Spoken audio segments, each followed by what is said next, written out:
Okay, well, thank you all for coming. I'm not sure if you know me or not, but I am Bart Griepenschlag, the Village Planning and Development Director. So on behalf of the Village and the Commercial Zoning Update, I want to thank you all for taking some time out of your Thursday evening to join us. The Village recognizes that well-informed zoning can encourage inclusion, create opportunity, protect open space, and prevent incompatible land uses from sharing the same space. When done thoughtfully, zoning can connect people and places. So as the slide shows here, my name is Bart Griepenschlag. I can be emailed at bgriepenschlag@shorewoodwi.gov.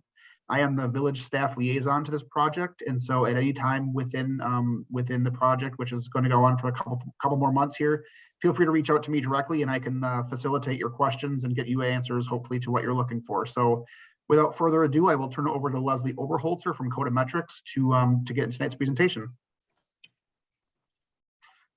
Good evening. Thank you very much for coming tonight. I want to let you know that we purposefully kept this as a meeting and not a webinar because we hope to see your faces at some point and have a little bit more interaction. That does, however, mean that we need a bit more structure just to make sure that everybody kind of knows what to do. So during the presentation, you'll see these icons that you see on the right-hand side of the page. The first one, this orange one, means that we'll be using a Zoom poll tool to ask a few questions a couple of times during the presentation. The second icon that you see is the chat window icon. We will be using the chat window to ask some questions as well.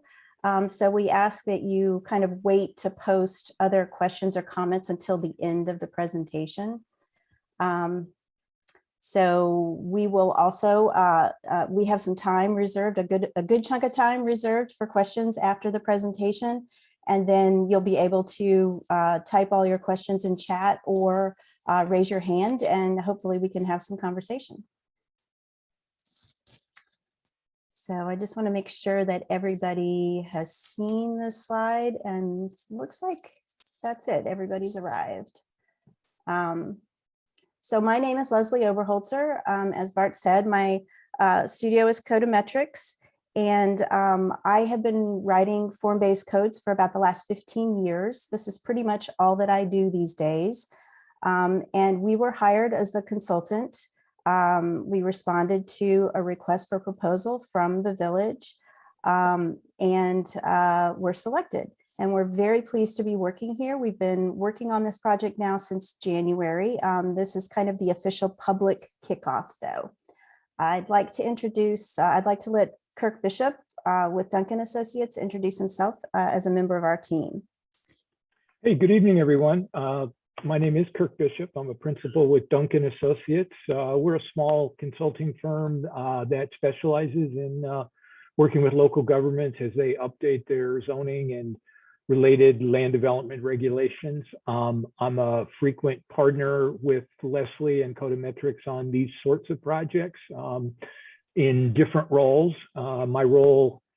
Our role in this project will primarily be focused on a modernization of the existing zoning ordinances use classification system and the way the permitted uses are presented in the ordinance, as well as helping with any refinements to administrative procedures or processes that would be involved in the review of new projects under the new proposed zoning that we'll be talking with you about tonight. So like Leslie, I'm happy to be on board, and thank you all for joining us tonight.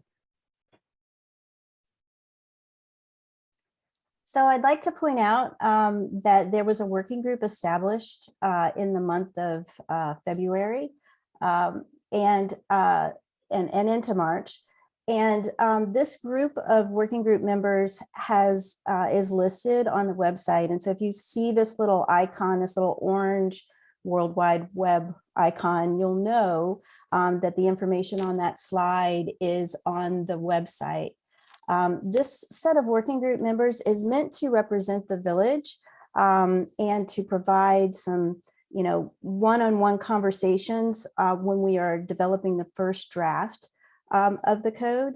And so please, if you know any of these people and you have questions or comments, please feel free to talk to them about it and give them your input so that they can relay that during the sort of beginning first draft of the project. And I'll talk to you a little bit about that process in just a second. I just wanted to make sure that you all are aware of who these people are. We're really excited to have such a good group. It's a little big.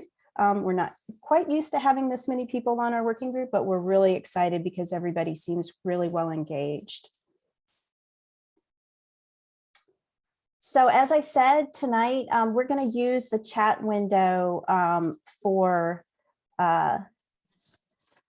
some survey questions. So if you would refrain from using the chat window, at least for a little while, I'll let you know when we're done so that you can start to ask your questions or start to post some comments. But first off, I'd like it if you all wouldn't mind just putting your name, even just your first name up there, and a couple of words to describe your role here tonight. Those words could be, you know, interested resident or business owner or Zoom bomber or, you know, whatever you like to put up there, just to kind of let us know. We will be recording that, and we want to make sure that, you know, we understand where you're coming from and who you are. So I'll give you just a minute to do that. Doesn't look like anybody's doing that. The chat is at the bottom of your, or on your little Zoom bar screen. There we go. Excellent. Thank you, Jay, for getting it started. Karen Melton, Chuck Hagner, Daryl Melzer, DRB member. Oh, excellent. Excellent. Andrew Frey, Pat Algiers, business owner. Thank you. Lots of residents. Great. We're so glad to have you all here tonight. I'll give one more minute. More residents. Pedestrian bike, Mary, thank you. Irvin Joanne, great. Oops. People still joining. Thanks, Josh. Vicki Herman, Elizabeth Price. Thanks, everyone. So I want to tell you a little bit about the project scope. These are words from the actual RFP, the request for proposal that we responded to.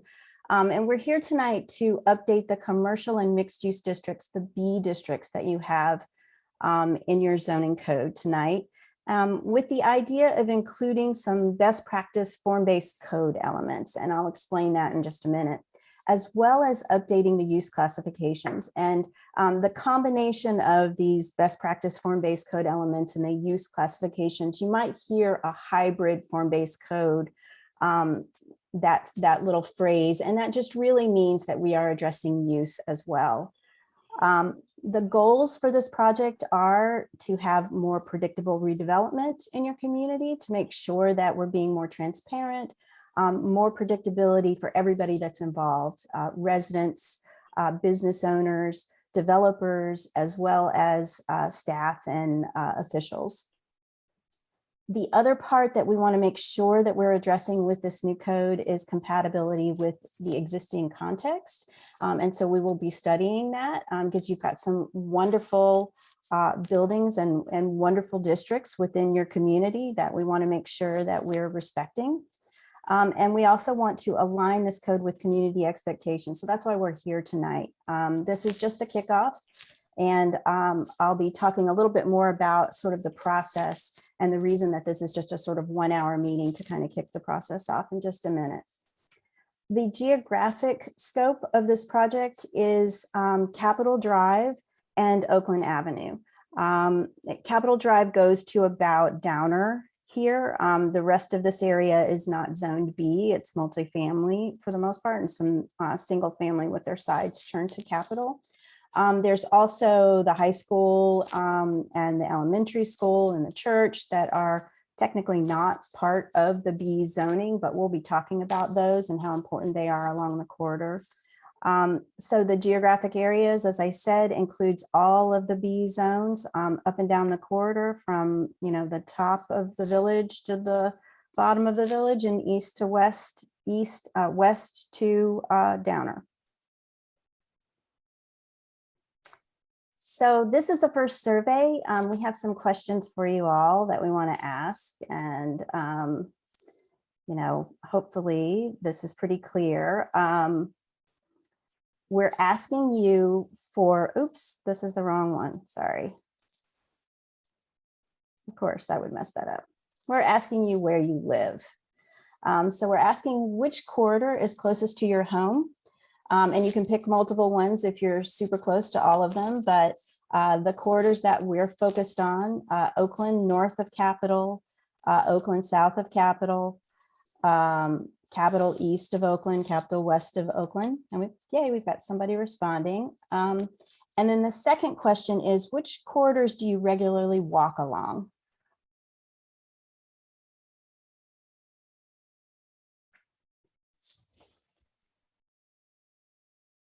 I don't know how many people have you, let's see, we've got 42 people. Wow, that's awesome.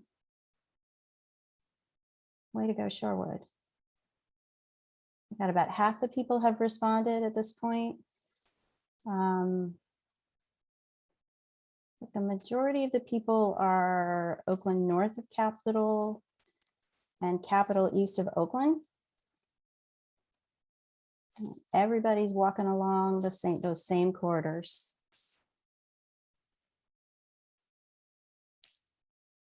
That makes sense. So that means we've got really good representation here tonight. 88% of people participated. That's awesome.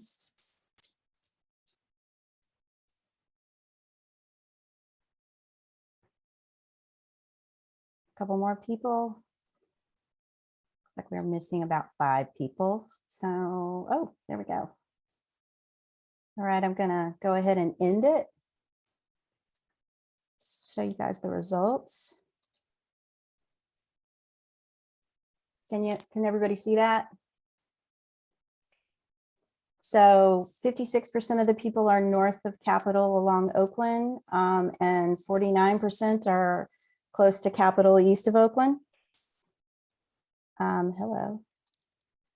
And everybody's walking along Oakland, north of Capitol, and Capitol east of Oakland. Those are the hot locations. So great, thank you.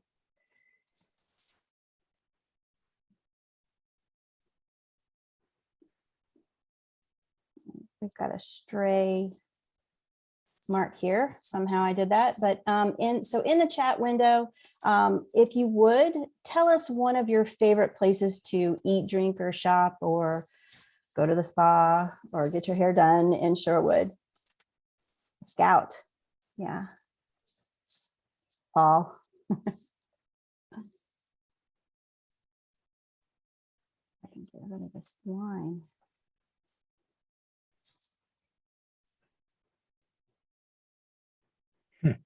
I can't get rid of that.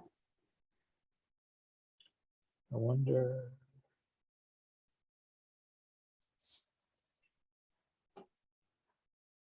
I try to visit as many as I can. I love that. City Market, Brat House, Crave, yes. City Market. How do you say that? Bonobo? Is that right? Cloud Red. Everybody's going to the bars. 3 Lions. Oh, the property, you're the business owner of the 3 Lions. Awesome, thank you. That's really helpful. Lingerie, Collectiva, coffee. Yeah. Figured out how to get rid of it. Oh, thank you. Yes, Kathy, we're waiting for the summer. I know, can't wait. You guys have so many outdoor cafes, outdoor seating areas too, which is pretty awesome. So thank you very much. That's really fun. Let me say that we have officially entered sort of the second task of the project. If you go to the website, you'll find our full project scope. This timeline sort of outlines the 5 major phases for the project. The first phase was called, these 5 phases incidentally were defined in the request for proposals, but they are typically the tasks that we would normally do to write a form-based code for a community. That first task, that initial review and analysis really kind of started in January and included a lot of time sort of looking at Google Maps and Google Earth and getting to know the community. But I also spent a day up there driving around and walking around in the snow, photographing. So you will see some snow in some of the images in that second meeting, in that second public meeting that we will have coming up. But we also during that first phase held 15 one-on-one listening sessions with board and commission members who are all residents. That was a really, really helpful process for me to and Kirk to understand what was going on in the community and to hear a lot of perspectives. We also held 2 one-hour sessions where we had 3 to 5, I think 4 or 5 architects and designers and developers in those 2 sessions. So we got to kind of hear their perspectives. And I will say that after listening to all those people and the developers as well, and I think a couple of the architects actually live in Shorewood as well, I really feel like everybody is close to the same page, and we will continue to have these kinds of conversations at our next second public meeting. So what I want to show you here is that this second phase of the project, these 3 public workshops that we're going to be holding, this is the first one tonight.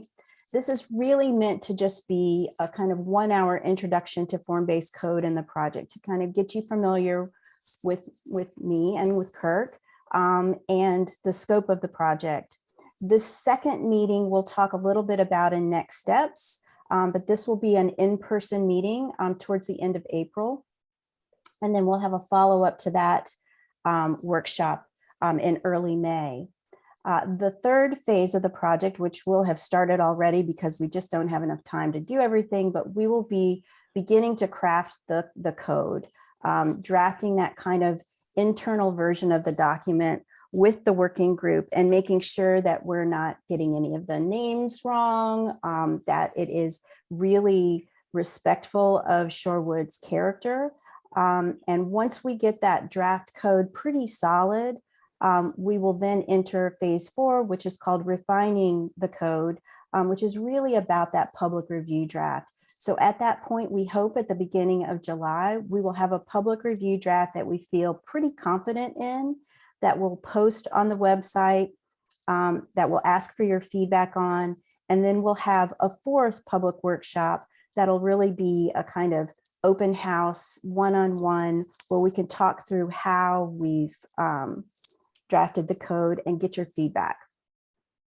That 3-month process of getting feedback from the community is just as long as the 3-month process is drafting it. And so we expect that we will be doing a lot of refining in that phase. And then the final phase, the 5th phase, is all about approval, the approval process.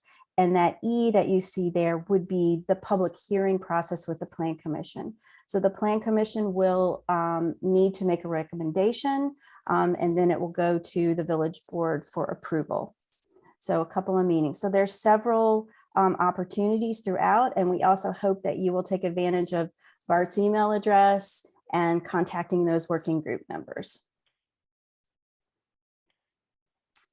So I have another poll here that I want to see what your typical participation has been.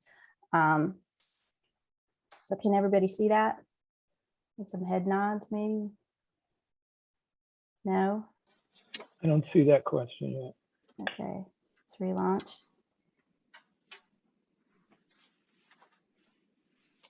There we go. Can you see it? Can you guys respond? I cannot, I can't respond. Okay.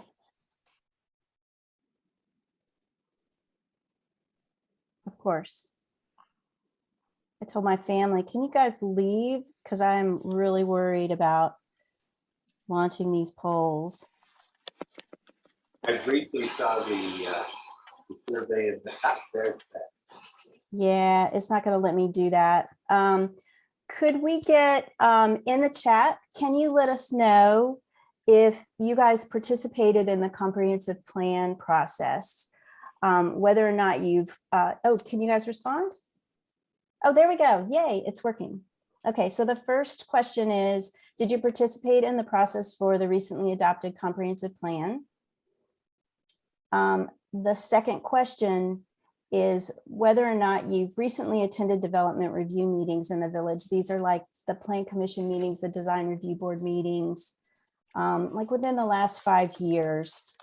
Let us know. And I know those are painful and hard for everybody to get to. So we're just trying to get a sense.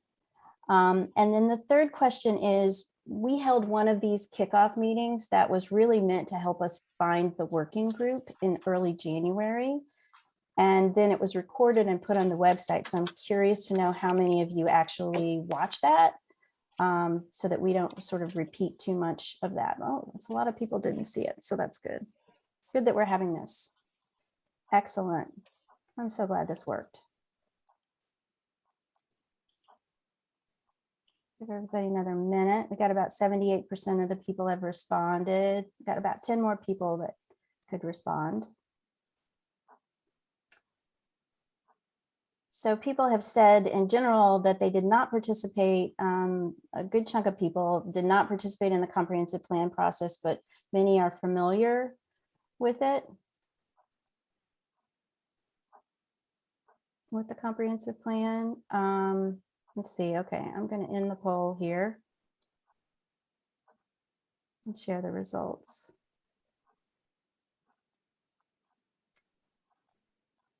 So like 66% of the people did not participate in the comprehensive plan process, which is, makes sense. It was in during COVID, right? A good chunk of it, but are familiar with the actual comprehensive plan. And I think that's really important. I'm going to show you a little bit about that in just a second.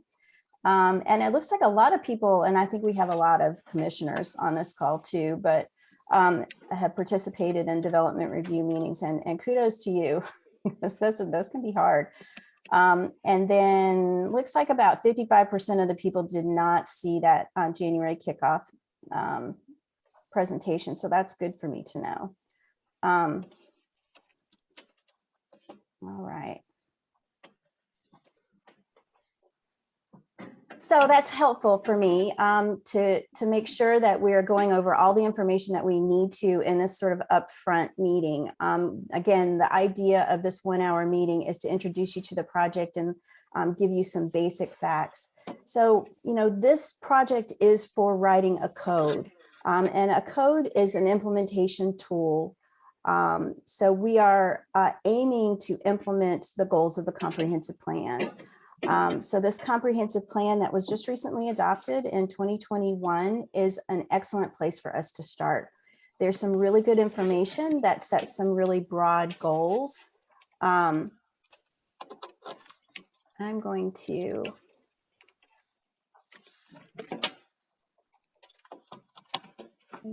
see. I'm gonna mute a couple of people. I'm hearing some rushing around.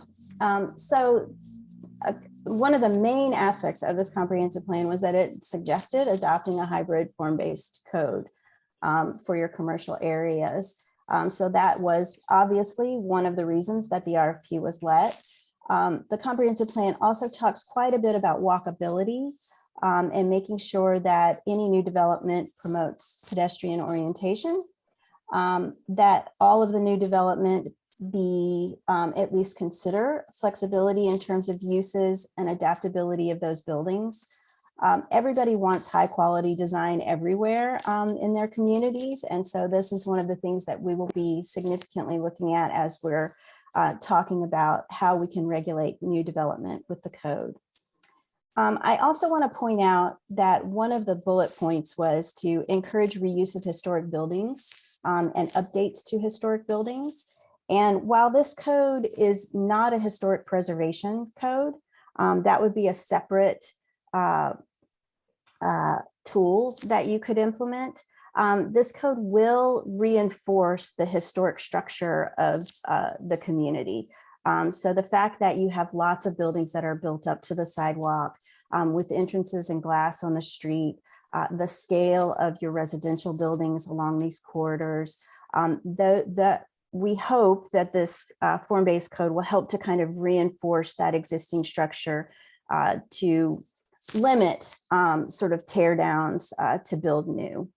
And so again, this is a comment that we've had a couple of times, and whether or not this code will actually preserve historic buildings, and it will not, but there are other tools that you can implement, and this tool will hopefully help to support those buildings. Another couple of aspects of that comprehensive plan are these two maps that are included. The future land use map that you see, this larger map, outlines 4 sort of sub areas within along the corridors and defines them pretty loosely, but defines them sort of based on your existing zoning. It talks a little bit about height, it talks a little bit about character, it talks a little bit about what the ground floor uses should be, and we will reinforce that with the new code. So using this as kind of a beginning tool to help us with remapping these corridors. The other map to note is this area susceptible to change. I think that this map is really helpful just to know that things are changing along the corridor, and we want to make sure that the new code will respond to those changes in the way that the community is hoping. So the comprehensive plan is one major document that we're looking at. The other major document that we're looking at is your current zoning code. And so this is the map for the village that's in place right now that I showed you a little bit earlier, the red zones. And as I said, we're looking at these B zones. I want to talk a little bit about what's in this current code. So you can look at the code if you go to the village's website, go to the municipal code and look at chapter 535 on the internet. It's pretty easy to find and to see as long as you know that it's chapter 535. You will also notice that it's just one chapter amongst a ton within the municipal code. Somebody, staff, I don't know if it was you, Bart, or somebody else, but created this lovely summary table to put up on the web. And this is really helpful to get to know those 4B zoning districts. Again, this is on the web, but this is not officially part of the zoning code. This is a summary code that somebody pulled together. So it's important to note that there are other regulations associated with these zoning districts that you need to go to the actual code to kind of pull up. But, you know, you'll notice that this code helps you to understand the zoning districts better than this does. So this is a couple of pages from your current code. And I'm going to look at the B1 zoning briefly, just to sort of show you what your current code says. So this B1 zoning district, this is the list of allowed uses, and Kirk's actually going to talk to you quite a bit more about uses, but I do want to point out that this is the first 2 pages of the code for B1 talking about uses, just uses, which means that you are more of a conventional code. It does, however, discuss for mixed use what uses occur on the ground floor and what uses can occur in the upper floor, and just kind of remember that as we're moving forward. The next page, so being about 3 pages, the B1 zoning is all about building form. And you can see it's just a text, you know, organized in an outline format. It talks about building height and sends you to the building height overlay that's in the code that talks about where 4 stories and where 5 stories can occur within those B districts. It talks about setbacks. And that's about it. That's about all that's in the zoning code, except for that it does refer you to the Central District Design Guidelines. And just to take a quick look at those central district design guidelines, they were developed, I believe, in 2004. They're pretty old. They are pretty standard design guidelines that would have been written for a commercial district during that time period. They are really, sometimes they use some really subjective language. I've highlighted here, this yellow word is harmonious. This is express vertical rhythm.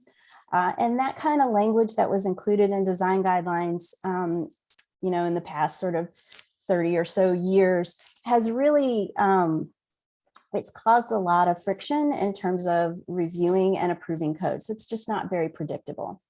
A lot of this language is pretty straightforward, and we will be using these design guidelines as kind of a basis, a sort of spring point for writing the form-based code.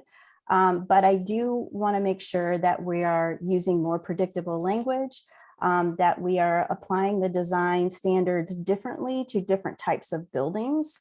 And another thing that we want to really look at is what's working and what's not. And I just want to mention this plan development district is another option that you have in your zoning code. And I'm sure that you are all familiar with it. It is a process that allows for a developer to put forth a different development design using sort of their own standards. It allows them a lot of flexibility to write something new, but it requires a very long and difficult negotiation process. And so what you'll find is that across the country, this tool is being used when the zoning code is essentially broken. It's a method of a kind of a Band-Aid approach to allowing for the types of things that the community wants to see that their zoning code isn't getting them to. It can be a really expensive process for both the village and the developer, especially for the developer when they are coming up with a design, presenting it to the Plan Commission. The Plan Commission is giving them feedback. They're going back and redesigning and coming back. And so there's this just back and forth that occurs. Unfortunately, it just means that the outcomes are not at all predictable for anybody. Residents would have to attend all those meetings to understand what the design process was. And oftentimes the result is just not what everybody wants.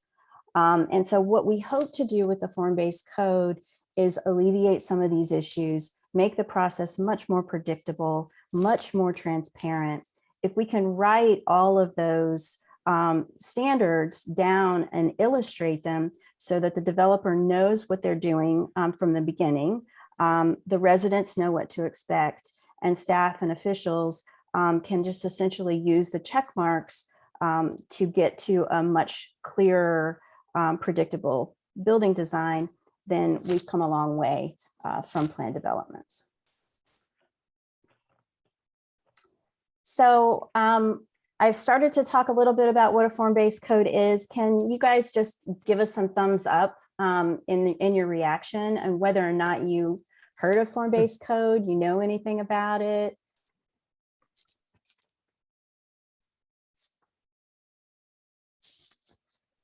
We got a couple, we got a few, 3 or 4.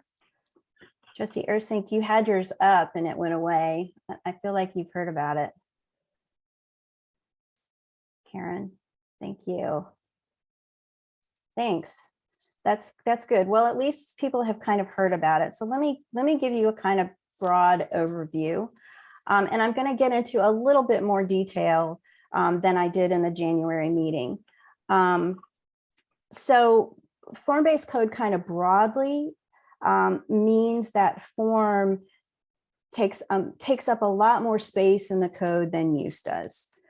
So what you see here is kind of a comparison of truly conventional zoning versus a form-based code. And with your design guidelines and your build 2 lines, you guys don't really have conventional zoning, but if you were to not have those design guidelines, you would be much more conventional. So this idea that use is taking up most of the space in the code, we're defining and listing uses, with just a little bit about form, a little bit about height and setbacks, and that's about it. Whereas a form-based code is really organized around form, and it takes form as sort of the most important aspect of the code, so that you can be a little bit more flexible with the uses, broader categories of uses that Kirk is going to talk to you about in just a minute. This is the definition of a form-based code from the Form-Based Code Institute. And I've kind of broken it out into these 4 key pieces. The first one is that physical form is the organizing structure. If you notice, your B zones are named business because it's organized based on the use. Somebody at some point said, these are going to be our commercial quarters. We're going to define it as our B zones for business. And, you know, use is its organizing structure. Since then, you've probably divided it into the 4 B zones, which means you've taken into consideration some physical aspects of those developments. But in general, conventional codes use use as its organizing structure. I have spent a lot of time looking at the building types that exist in your community, and building types to me are the clearest way to organize a code. Everybody kind of has a pretty good sense of what a storefront building is, a general apartment building, townhouses or row houses. And so I think using physical form to manage predictability in terms of, you know, what the development is going to look like is really important. The second aspect is that form-based codes are meant to focus more on the on a high quality public realm. So you'll find that the regulations focus really on those street facades and making sure that those street facades, for each development, are going to work together to create a district. And you guys already have that. Oakland has some wonderful block faces where there are multiple property owners and multiple buildings that are all working together to create a wonderful walkable place. And so what we want to do is we want to really focus a lot of our efforts on that public realm. It doesn't mean that we're ignoring the rear and ignoring how those buildings are impacting the parcels across the alley or adjacent, but we really want to focus on that public realm. The other 2 elements are what I've referred to several times here, and that is that these are objective regulations. These are actual rules of law. They are not just design guidelines. So they are less flexible than the design guidelines might be, but they're also much more predictable. And that's sort of the 4th part of it, predictable form, but also a predictable process. So these images were created by Steve Price with Urban Advantage, and he's got a whole slew of them, but they're a really great way to understand what we mean when we say focus on the public realm. So this is a development that occurred probably with conventional zoning.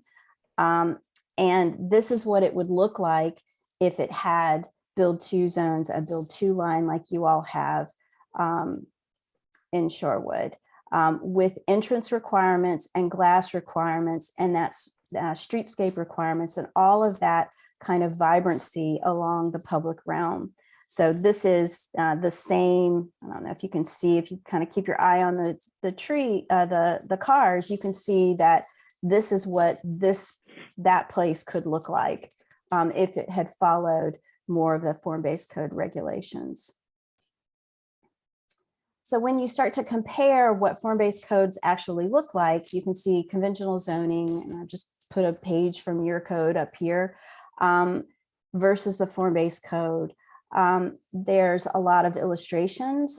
We try to put the regulations in table format as much as possible, so it's easier to read, just like the summary table that was done by staff. So what I want to do now is take one of these building type regulations that you see on the right-hand side for the form-based code and kind of blow it up and talk about it a little bit. So when I say building type, I mean a shop front or a row house or a row building or a storefront or a general apartment building or an office building. And what we want to do is define those building types as acceptable along the corridor and the different zones. Then we'll create regulations for each one of those building types. This is a set of regulations for shopfront building type in another place. It's a village place, but it's a smaller scale place. So don't pay attention to, the images or the actual regulations. I'm just showing you the structure of the code here. The first page has images to convey intent. So hopefully we can come to some conclusions about what are some good images to convey that intent. They're not regulation, they're just meant to convey an idea. Then this particular code has 2 pages for each building type, and in addition to this introductory page. So these 2 pages have tables and diagrammatic illustrations. So what I'm going to do is I'm going to kind of blow up these 2 pages and talk to you about these 4 subsections for this building type. Every building type in this code is written in the same way, organized in the same way. So once you're familiar with it, you can look at all of the different building types and be comfortable with it. So that first subsection is called building siting, and it's all about where the building is located on the site, and then where the parking is located on the site. And this is something that you all already are doing with a lot of your projects.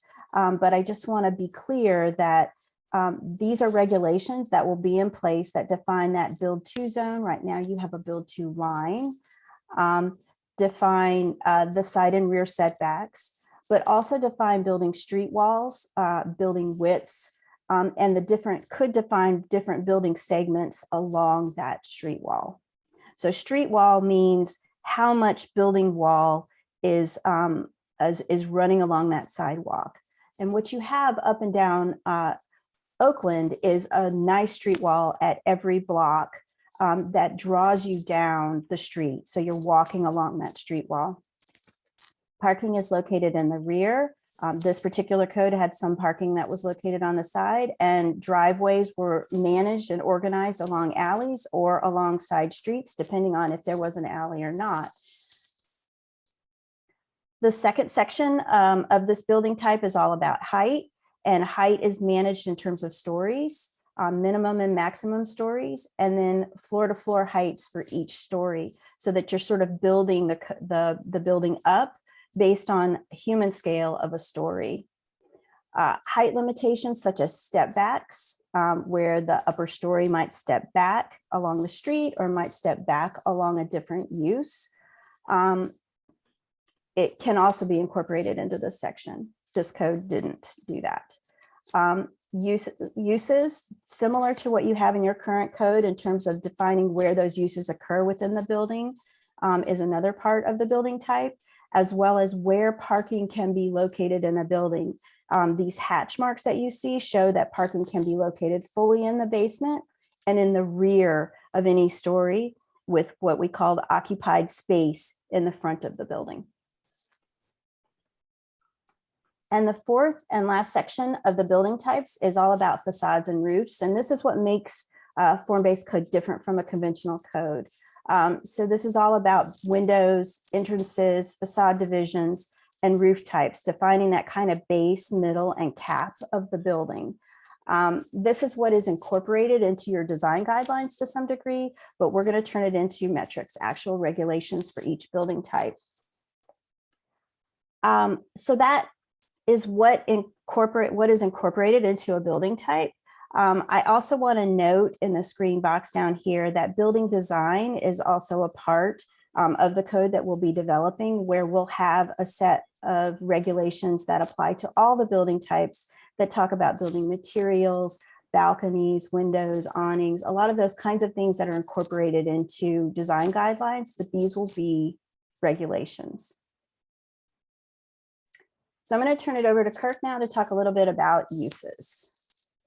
Thanks, Leslie.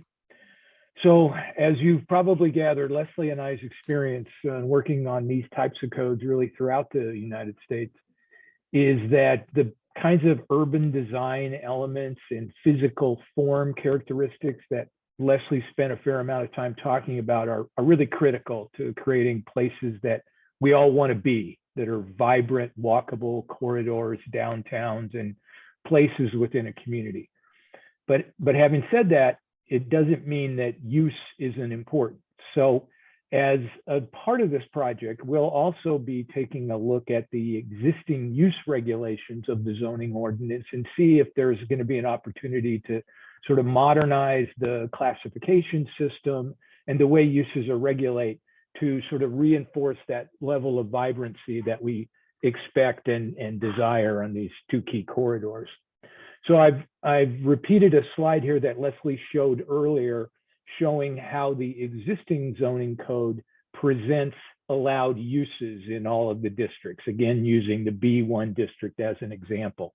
So each of the business districts that we'll be taking a look at, and all the zoning districts in the village for that matter, present a kind of laundry list of uses that are permitted as of right, that may require some form of special approval, or that are just outright prohibited.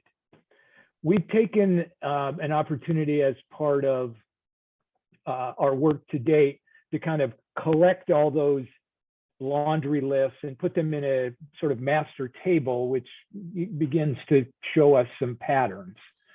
One of the patterns that we notice is that the way that the use regulations are currently presented is it's something that we refer to as a kind of cascading approach. In other words, as we move up the scale and intensity of zoning classifications, moving from B1 to B2 to B3 to B5, each of the successive districts refers back to a previous district as the first allowed use. So the first permitted use in B2, B3, and B5 is all the uses that we were previously presented on the few pages with the B1 district.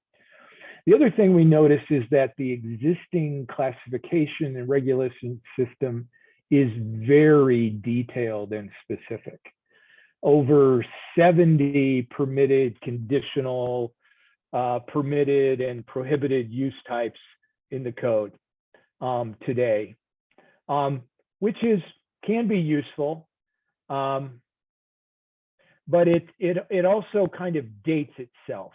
For example, if we look at uses that we might all agree would fall under a broader retail sales category, there's at least 24 specific use types, kind of reflective of a time and a sort of quaint time when we could call out all these very specific use types as the examples of retail and public or consumer service type uses.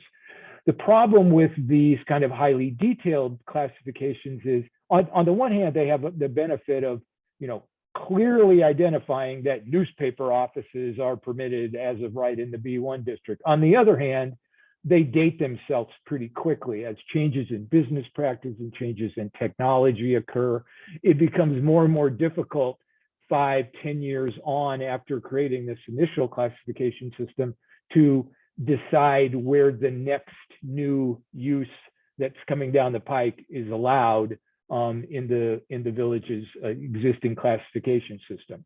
So we've been, in our experience, moving more, and this is I hesitate to call it a trend. I would say that the best practice nationally is to move to a more of a broader kind of generic use classification system that takes these highly detailed groupings of uses and puts them into broad categories, so that as new business types or permits, folks that show up at the counter requesting a permit or approval for one type of use another, it becomes easier to sort of, based on a generalized categorization and description of the operating characteristics of this use, to classify, oh, that use fits in this category and it would be allowed in these types of zones. As I say, that's a system that's more adaptable to changes in businesses and the economy. But at the same time, it also offers us an opportunity where a broad category simply, there may be a specific type of retail or consumer service business or financial service business that needs to be regulated a little differently or a little more stringently than the broader category. And this system allows for that as needed to address unique operating characteristics of say a bank versus a consumer loan or pawn shop or something like that. While a pawn shop might fit within a broader classification of financial services, you don't necessarily want to allow them in the same place. So the ability to sort of call out specific subcategories of uses is inherent in this sort of thing, in this sort of system. We typically present the use regulations in a single, fairly easy and often fairly brief table of allowed uses, showing which uses are permitted as of right with no restrictions. There may be some types of uses, as is the case with your existing zoning code, that are allowed only above the ground floor or that we want to mandate on the ground floor. And there are other instances where we want to specify that the use is allowed, but it shouldn't take up the vast majority of the ground floor space. Maybe it's in the rear of the building, as is the case with the parking that Leslie showed earlier. So this is a system that will be sort of moving towards and adapting to meet the needs of Shorewood as part of this process.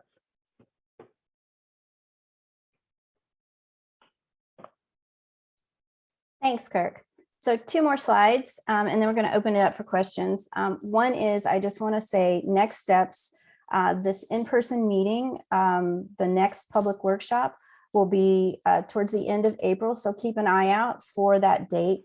It'll be the end of April or early May. The working group will be meeting next week, I believe, to help us figure out what's the best date. And that, again, will be in person, and we'll be scoring images, a lot of images. And then we will be meeting in small tables to discuss those images. And then the follow-up meeting C will be a couple of weeks later, where we'll take the results of meeting B, and we'll talk about how we're going to translate that into code. I do want to also direct you to the village website. Again, this is an excellent source of information.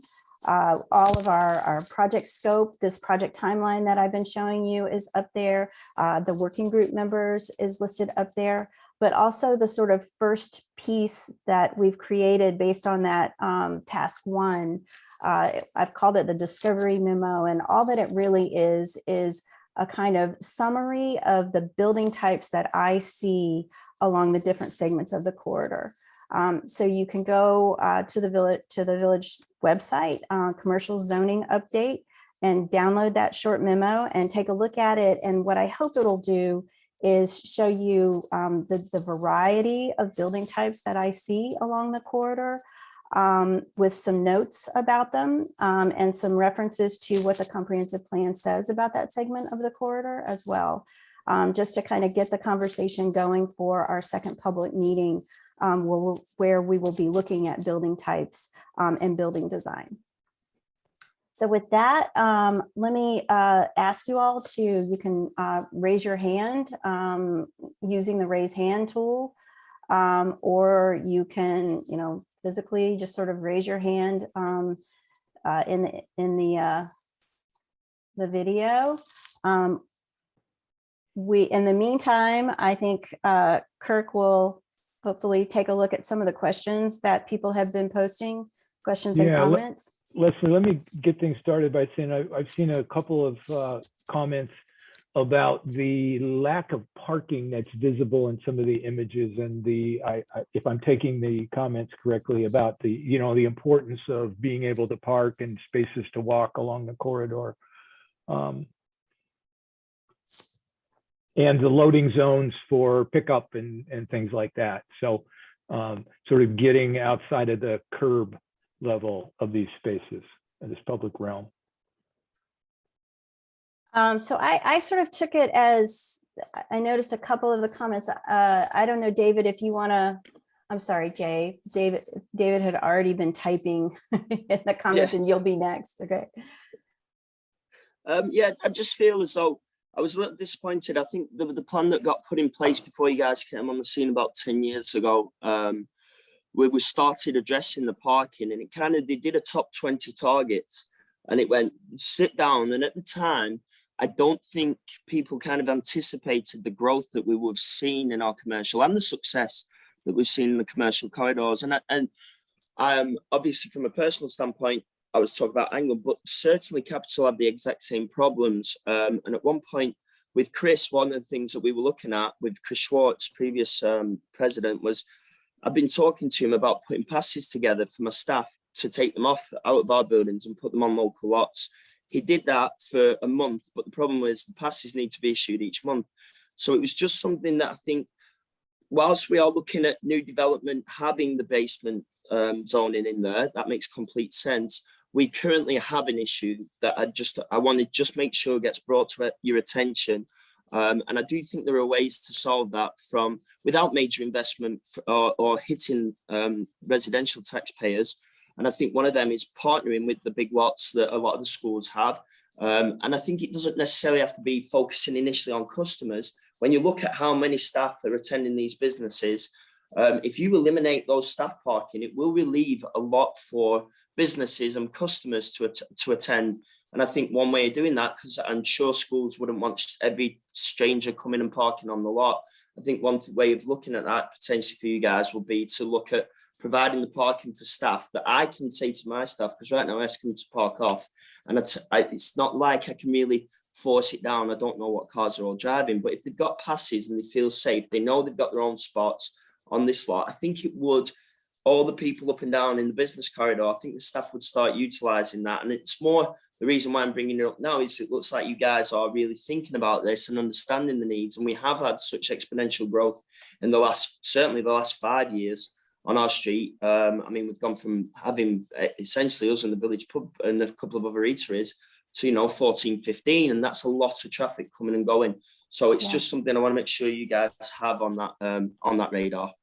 Yeah, thanks. I think it's good for us to keep that in mind. I don't know that it's necessarily can be handled solely with zoning, but I think it's great. Bart is here, and Bart can hear you, and just to make sure that we absolutely heard you. Thank you. Thanks. Jay, do you want to? Yeah, I have a question and a comment. Do you have a date yet for the next event? The dates that we have been talking about are April 27th or May 4th. And we will have that defined next week. And how will you get word out of that? I think the same way that they got the word out. Go ahead, Bart. Yeah, we'll say the primary way to find that would be through the village manager's memo or village social media. But similarly, if you want to email me, I could put you on the list of interested stakeholders. And then I also do email that list of interested stakeholders every time that we do have an update. So the primary way, well, I guess the village website will have that information for sure. The village manager's memo, which comes out every week, social media, and then as a fourth option, also feel free to email me and I will include you on that stakeholder list. I learned about this meeting courtesy of the postcard.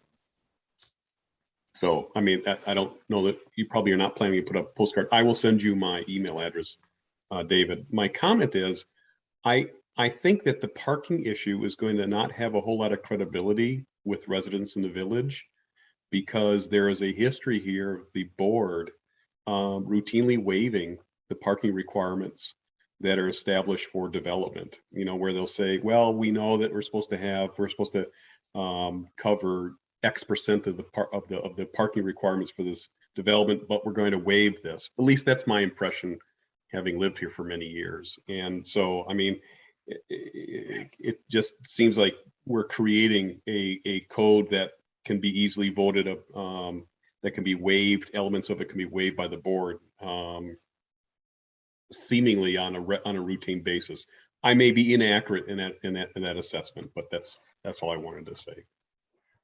Yeah, I will say that the point of this code is that many of the developments have either been using plan development or other aspects funding mechanisms and things like that, that mean that they go forward for negotiation processes. And the purpose of this code is to write a full set of regulations that gets at all of those asks that have already been put in front of the developers, maybe piecemeal, at multiple meetings, instead in black and white on the page, so that negotiation process doesn't need to happen. In most communities, these codes are put in place to be by right development. And in this case, I don't know that will happen in the village of Shorewood, but the idea is that the boards and commissions will follow the code. It's meant to kind of be a check mark. We go through this design process, these 3 meetings that we're going through, and we have a lot of back and forth between the community and the written draft code.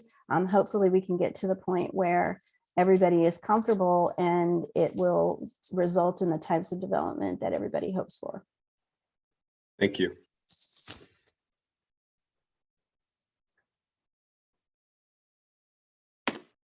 Just jumping back in on that with Jay, I kind of agree with that with the cornerstone. I know me and Bart went back and forth because I could have sworn they got things waived there, and it was meant to be public parking. And I'd like to just address Patricia here.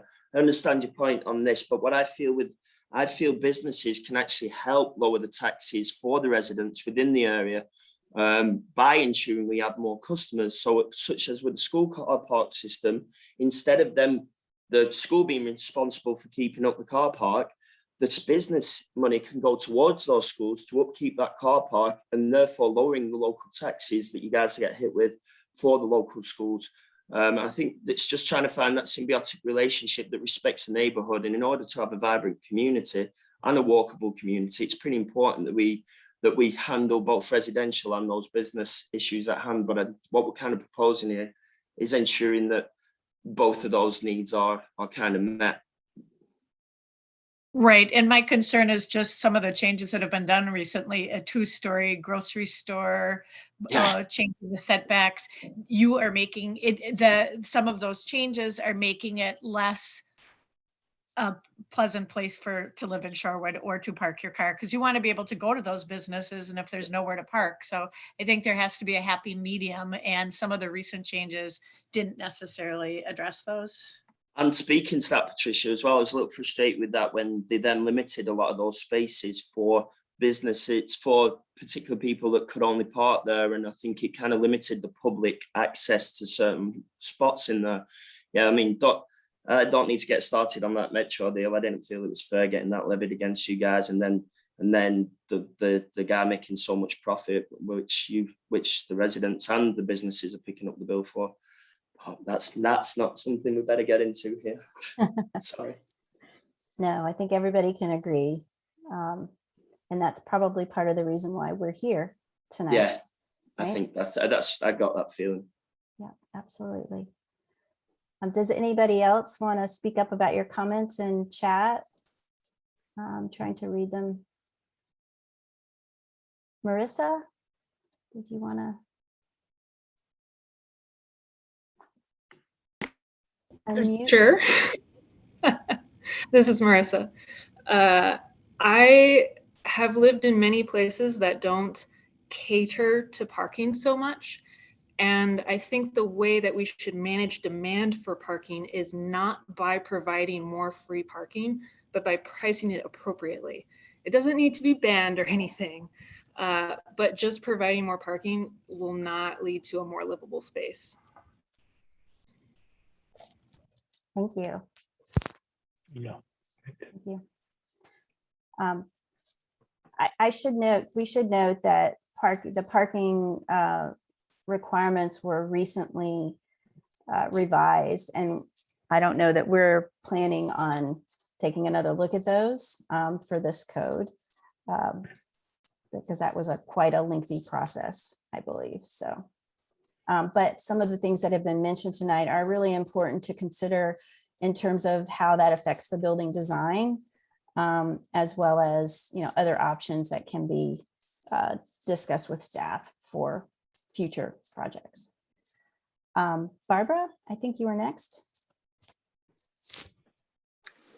Thanks, Leslie. For those who may have questions after the meeting ends tonight, or those who were not able to participate, what other ways can they give you their 2 cents, or read the discovery memo and get back to you with their thoughts? What are the different ways that Barb can collect the feedback for you? Absolutely. As I mentioned, please feel free to email Bart with any of your comments or questions. I also suggested that you go to the website, and if you know any of the working group members, please let them know what your questions and concerns are and comments, and hopefully the working group will relay that since they're meant to be representative of the community. That would be really helpful. Thank you for bringing that up. The pictures that you provided of the various kinds of buildings that we have in Shorewood, is there anything specific that you'd like to know, like, oh yeah, I love this building, not so crazy about that one? Or is that a little premature at this point and more to be discussed at the next public meeting? The next public meeting is going to be all about that. And we will be looking at lots and lots of images, like over 100 images. So what we'll do is we'll score those images, just to do a quick scoring, just to kind of let you figure out how you feel about it initially. And then we're going to gather into small table groups and discuss why you feel that way about those images. So we will hopefully air a lot during that meeting. So that meeting, I think will be really fun. And I think it'll be really, really helpful for us. But people can feel free to send comments as well between now and then. Absolutely, we're always willing to accept comments, but that's precisely what we're doing on this next meeting. And that's why it's in person as well. Oh, great, thanks. It's never helpful. We all have our opinions about the buildings we like or don't like, but it doesn't help once it's built. So I just want to, people to get, give as much feedback to you as you need. And if we get the same turnout that we've got here tonight, that would be phenomenal. I don't know that we will, but in person, but that will be phenomenal. Well, hopefully it will build, over time. So we get more. Thank you. Yeah, absolutely. Thanks, Barb. I don't know who DJW is, but would you like to go? Sure. My name is Daniel Walsh, and we have been working with, it's not the right word to use, with the village over the past year on some development issues. But you just said something that really just got straight under my fingernails. To say that form can somehow be divided from parking is completely disingenuous. You cannot talk about the form of these buildings without determining what the parking requirements are. David has brought up again and again promises made by the village, and we're not going to relitigate this stuff now. You're going to hear a lot in these next couple of meetings. The village has routinely ignored their own code and ignored the results of these meetings, ignored the comprehensive plan, changed the zoning codes in staggering ways in order to change the size and scale and feel of the buildings on the street. And the reason you have people here on this call is because we are all really tired of what has happened over the past 7 years. So for you to say that we are not going to bring up parking as a part of the project, I just think you're making a mistake there, Leslie. And I think you need to make sure that you keep parking in mind. Okay, and I would appreciate if you turn on, let me see, your camera, but yeah, you bet. I will say that I did not say that. What I said was that you said we just went through it. Right. I said the parking part of the scope. I said the parking regulations, the off-street parking regulations were just recently revised, but that we need to consider parking because it affects the buildings. Absolutely, it affects everything, and we need to consider that as we're looking at it. And in fact, I showed you With the building siting slide, that parking, I don't know if you saw that, but parking is a part of it. It's where parking is located, how you access the parking, where parking within the building occurs. All of that needs to be considered. And we will be, as we're looking at the scale of the buildings, where that parking, how much parking is required, will be a part of figuring out what the building form is. Absolutely. And I did not say that, we're just going to ignore parking, because you just can't do that. Absolutely. The other thing to consider is the shallowness of a lot of the parcels that we're working with, and why some of the building designs that are coming forward are showing parking all the way up to the sidewalk. We're going to be looking at all of that. Absolutely. Right. The drawings that you showed are ones that are impossible to accomplish in cost effectively in the village of Shorewood, because the remaining developable parcels are not large enough for big enough buildings for large surface parking lots, which is why we have this problem. Okay. And Those buildings. Let's not get into specifics. I understand if you say that you're going to No. I think it's really important, because those images that I showed were an example from another place. I understand. And they were simply shown. I typically do not show those at this stage, specifically for this reason. But I was asked to show what kinds of things you can manage in a form-based code, what kinds of regulations that you can do in a form-based code. And that's precisely why I showed them, to just say, look, these are the list of things that we can address. These are not this, it's not the same list that we'll be addressing for Shorewood. Absolutely not. But it may be very similar. And these are the kinds of things that we can start to address with the regulations. Absolutely. So I appreciate your comment, and absolutely, I think it's great, because somebody else may have heard the same thing that you heard, but we do have to absolutely make sure that what we're defining can be built, and that will be a part of it. If I may just interject there, I think what I was trying to get across here is quite simply, we've heard consider quite a lot over the last 10 years. And I think, and I really do like the way you guys are looking at this. I think you plan it out very well. I think form's essential to it. But I think what's been overlooked time and time again, and we've been told time and time again, is it's going to be addressed. And I know they might change rules, but there are solutions that can work hand in hand with the government, with the business, with the local lots that are in the area. And I think what we're kind of seeking in a comprehensive plan, if it's a comprehensive plan, I think what's trying to come across here is, please assure us that it's not being considered, it's going to be addressed. I think that's more of what we'll, because as I said, we've heard considered a lot, and considering something and then just saying, well, it doesn't matter is one thing, but saying we will address this. We are going to try and be comprehensive with the business, with the residents, with the available space, and you have our promise that we are going to address these things. I think that's kind of what we're looking for, that kind of made everybody a little nervous when you went down the considered aspect. You with me? One last thing I'd like to say, if we're going to do that in this code, then we need to change the latitude that the Plan Commission has to grant special exceptions to get around all of the issues in the code. Yeah. Because they've just granted 2 giant special exceptions, which completely change the form of the buildings that can sit on the sites. And this is why the residents are so unhappy with the village. And the small businesses, and the small guys. Yep. That's good information. Thank you very much. Cheers, Leslie. Cheers, Thank you. Does anybody have any comments or questions that are about any other concepts?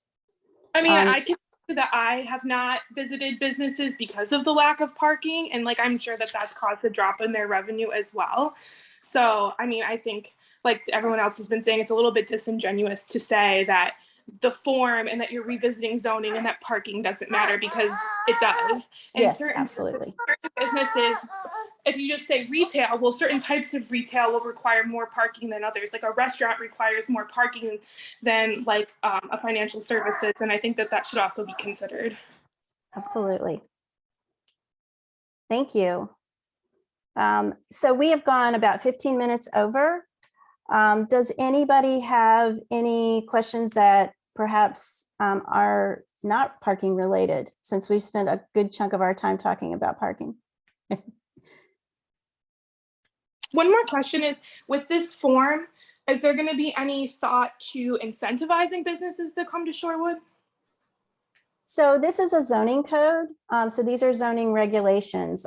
Usually incentives for economic development are, policy level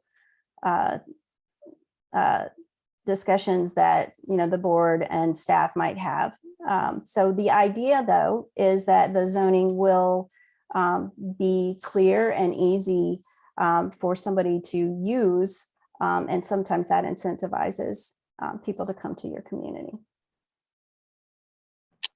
Hi, I apologize to interrupt here. This is Jake. I'm the bid board president. If you have any ideas about incentivizing businesses to come here, feel free to let me know. We had the facade improvement grant and things like that. Kind of went away because we, helped businesses during the pandemic. But, I'm over here at Lake Effect Surf Shop. And if you ever want to stop in and have some, ideas about, incentivizing small businesses to come here, Carolyn, I'd be glad to, chat with you or maybe get some ideas about that. Also, I just want to make one more mention since there's a lot of talk about parking. I believe there is going to be a revamp of Oakland, maybe a little further down the line, years to come.